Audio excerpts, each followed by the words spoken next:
आज है 13 सितंबर और तुम ये वीडियो ऑब्वियसली 14 को देखोगे, ठीक है।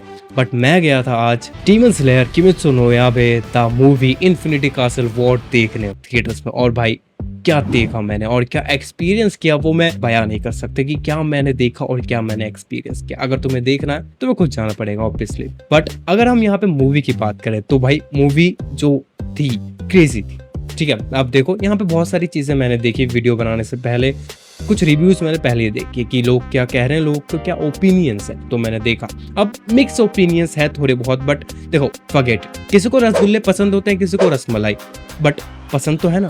अब डीमन स्लेयर की जब मूवी के बारे में बात होती है, इंडिया में डीमन स्लेयर का क्रेज बहुत ही ज्यादा है, ठीक है। अब डीमन स्लेयर की जो स्टोरी है वो मिड है, हम सबको पता है। बट जब तुम इस मूवी को थिएटर में देखने जाते हो, ठीक है, तुम्हें कहीं से भी इस मूवी को देख के बोरियत फील नहीं होगा, तुम अपने सीट के साथ लगे रहोगे। मैं तो ऐसा लेट के देख रहा था कि अरे अरे भाई, लिटरली मैं एंजॉय करा एक एक मोमेंट को। बिकॉज देखो, हम में से ज़्यादातर ऑडियंस जो है उनको पूरी स्टोरी पता है बिकॉज हमने मांगा पढ़ रखी है। बट जिन लोगों ने नहीं पढ़ी उनके लिए सबटाइटल्स था। मैं गया था फुल जापानीज देखने के लिए और मैं जाके ही डायरेक्ट स्क्रीन पे, वो जो 100 इंच की स्क्रीन थी उस पर जाके मैं ऐसे देख रहा हूँ। और मैं जिस सीट पे बैठा था ना भाई, एपिक सीट थी, पूरा फील्ड ऑफ व्यू मिल रहा है। मैं ऐसे ऐसे, मैं ना इधर सीधा देख रहा हूँ और मूवी चल रही है। मैं ना नीचे देख रहा हूँ बिकॉज सबटाइटल्स की जरूरत नहीं मुझे, मैं डायरेक्ट मूवी देख रहा हूँ। और जितना भी हो, मुझे जापानीज जितना भी समझ में आता है मैं देख रहा हूँ और मुझे स्टोरी पता है कि हाँ क्या होने वाला है बिकॉज मांगा पड़ा है। तो मैंने पूरा एंजॉय किया। और भाई वो 100 इंच की स्क्रीन में मैंने जब demon slayer infinity Castle war देखा, और वो भी इतने कैडे स्केल पे, मतलब इतनी तगड़ी क्वालिटी के साथ कि एक एक स्क्रीन, एक एक पिक्सल भी दिख रहा था, ठीक है। और छोटी से छोटी डिटेल्स, बारीक चीज मैं देख के हैरान कि ओ भाई ये क्या देख रहा था मैं। और इतने दिनों से जब मैं लैपटॉप पे देखता था भाई, मैं इसी को एपिक मानता था। बट जब मैं आया वहां से थिएटर से और मैं आके अपना लैपटॉप खोला, मैं कह रहा हूँ ये क्या देख रहा हूँ मैं, पिद्दी सा स्क्रीन है ये।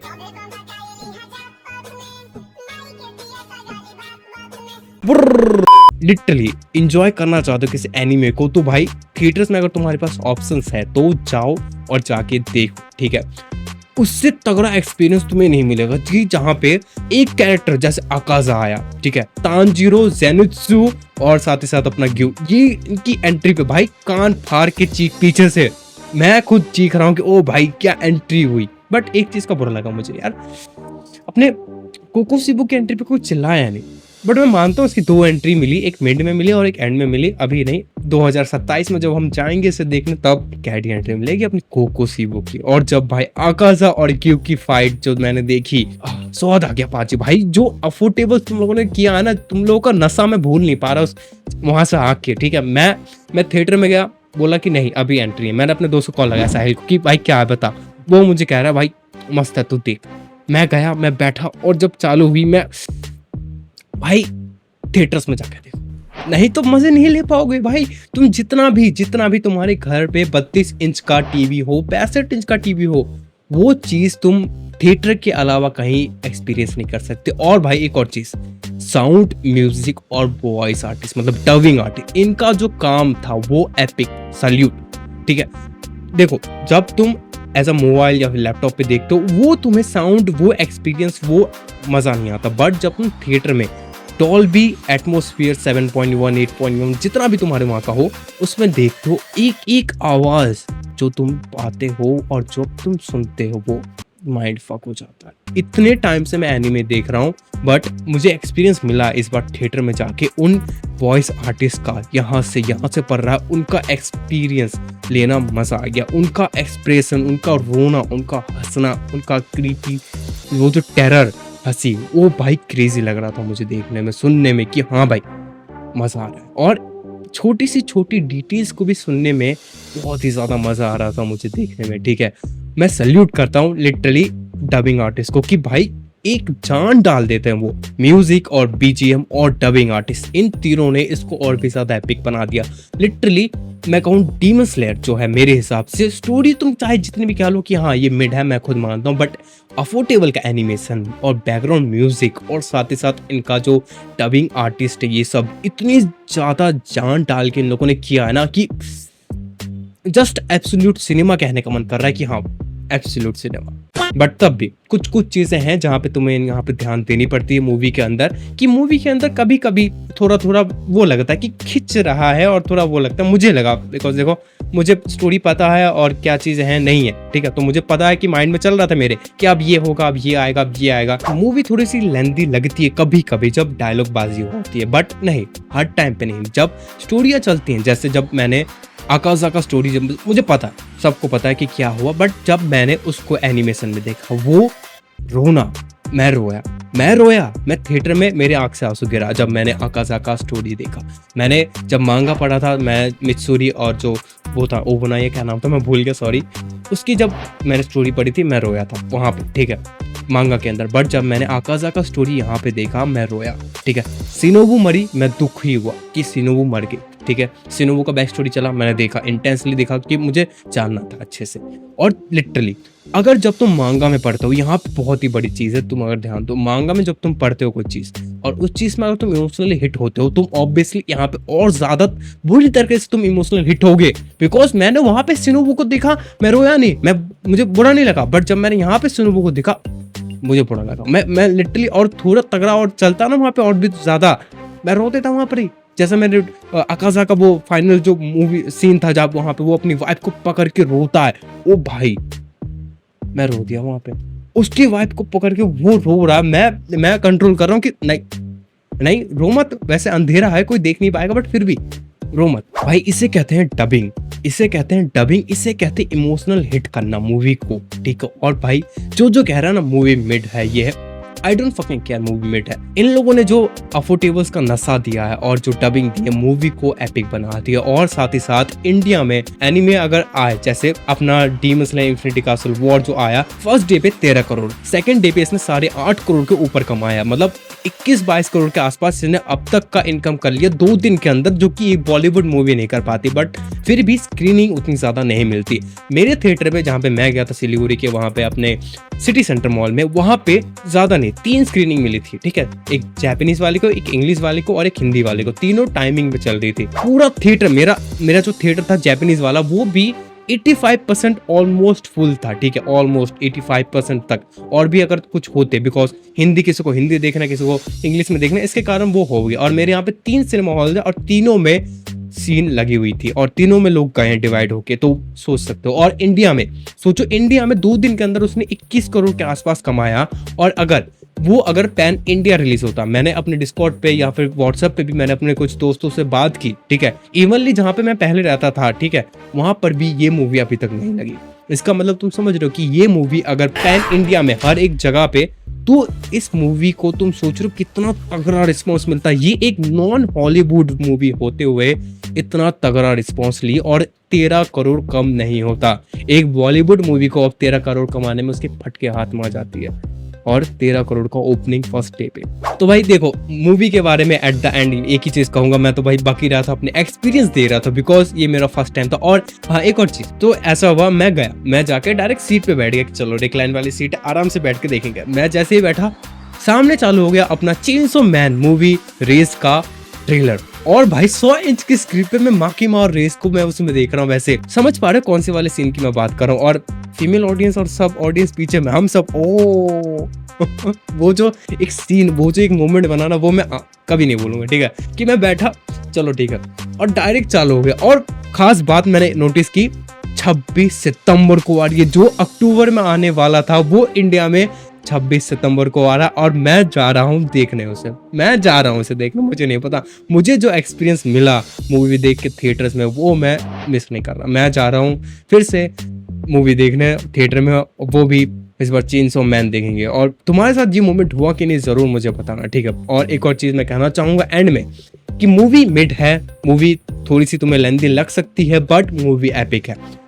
अगर तुम्हें नहीं लगे, तुम अगर नॉन एनिमे फैन हो, तुम जाओ, तुम एंजॉय करोगे, ठीक है। बट अगर तुम नॉन एनिमे फैन हो, तो तुम इंग्लिश या फिर हिंदी को प्रेफर करो, ठीक है। और जापानीज को तुम छोड़ दो बिकॉज तुम नॉन एनिमे फैन हो, अभी तक तुम उतने ज्यादा आगे नहीं गए हो, ठीक है। जब धीरे धीरे तुम और भी ग्रो करोगे तब तुम जापानीज देखना, बट डायरेक्टली एज तुम जापानीज में जाओगे, घंटा समझ में नहीं आएगा, सबटाइटल्स देखते रह जाओगे, मूवी को एक्सपीरियंस नहीं कर पाओगे। मैंने मूवी एंजॉय बिकॉज इसलिए किया, मैंने 90% ऑफ द सबटाइटल्स को मैंने नजरअंदाज किया बिकॉज पता है मुझे, बट कभी कभी चला जा रहा था आंख सबटाइटल्स पे कि हाँ चलो ये भी है, देख लेते हैं यहाँ पे। तुम अगर नए हो एनीमे में तो तुम जाओ, इसे देखो, तुम्हें मजा आएगा। और जो जानते हैं भाई क्या कर रहे हो, जाओ जाके देखो demon slayer infinity Castle war, भाई पूरी छूट है, पूरा सपोर्ट है, तुम जाओ जाके देखो। इस चीज का एक्सपीरियंस तुम्हें थिएटर के अलावा और कहीं नहीं मिलने वाला। तुम जब लोगों के साथ बैठोगे और वो जो ऑरा, वो जो वाइब, वो जो थिएटर पे 100 इंच की स्क्रीन पे चल रहा होगा और सराउंड साउंड, एक मोमेंट ऐसा भी हुआ एंडिंग में, शायद कुछ ऐसा सीन हुआ कि एक कौवा पीछे से साउंड से वहां से आया और हम सब ऐसे क्यों कौवा, और फिर सामने से अरे कौवा, लिटरली आधी से ज्यादा ऑडियंस उधर देख रही है ऐसे, अरे मैं ठीक है, हर कोई उधर देख रहा है कि अरे कौवा, मैं कह रहा अरे पोपट बन गया। तो भाई ये था मेरा एक्सपीरियंस प्लस मूवी रिव्यू। देखो मूवी रिव्यू का मैं कहूँ, मैं डीप में नहीं किया बिकॉज डीप जाने की जरूरत नहीं थी, तुम जानते हो डीमन स्लेयर क्या है और क्या नहीं है, ठीक है। बट मुझे अच्छा लगा इनकी जो ओपनिंग मुझे मिली, और मैंने देखा कि फर्स्ट डे पे 13 करोड़ और सेकंड डे पे 8.5 करोड़ के प्लस, और इवन मूवी जो है मॉर्निंग और आफ्टरनून शोज पे ज्यादा है बिकॉज मैं भी 1 बजे गया था और 4 बजे मैं निकला बिकॉज लेट थोड़ा चालू किया था एड दिखाने के चक्कर में, और एड देख के मजा आया कि हाँ दिख गया हमें अपनी रेस, मुझे माँ के मातून पसंद नहीं पाए। एट द एंड मैं बस एक ही चीज कहूंगा तुम लोगों से कि अगर तुमने अभी तक नहीं देखा, जाओ जाके देखो और एक्सपीरियंस करो, बिकॉज अगर तुमने इसे एक्सपीरियंस नहीं किया तुम मजे मिस कर रहे हो, सही में तुम इस चीज का एक्सपीरियंस मिस करो, तुम अपने आप को एनीमे फैन कह। अब मैं ये बुरी बात मत मानना, बट सही में यार एक्सपीरियंस अगर तुमने ये नहीं किया, क्या कह रहे हो। और भाई मैं अपना सर पीट रहा था बिकॉज आईमैक्स नहीं था मेरे यहाँ पे, अगर आईमैक्स होता ना ओ भाई।